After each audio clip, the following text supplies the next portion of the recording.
अस्सलाम वालेकुम। वालेकुम अस्सलाम। क्या है? हजरत, आज बाद नमाज असर मस्जिद में दीनी महफिल सजेगी। हम चाहते हैं आप भी हमारे साथ शिरकत करें और सवाब हासिल करें। तुम्हें इतनी गर्मी में चैन नहीं है, लोगों को आ जाते हो दोपहरिया में नींद में से उठाने। क्या सिखाओगे मुझे? मुझे सब आता है, जाओ यहाँ से।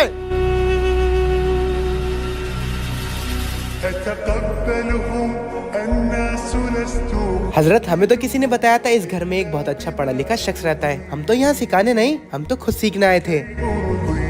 मुझे माफ कर दिए, मैंने आपके साथ ऐसे बदतमीजी की, मुझे नहीं करना चाहिए थी। आप लोग यहीं रुकें, इधर आइए। माफी की कोई बात नहीं है मेरे भाई। अगर मुझसे कोई इतनी बदतमीजी करे मैं तो सीधा ठोक देता हूँ। गोली भी ऐसी जगह मारता हूँ जहाँ टाके भी नहीं लगे। वो तो जमात के साथ आया था, इसलिए थोड़ा एहतराम कर रहा हूँ। हजरत चले। हाँ हाँ चलो। अस्तगफिरुल्लाह, अस्तगफिरुल्लाह, अस्तगफिरुल्लाह।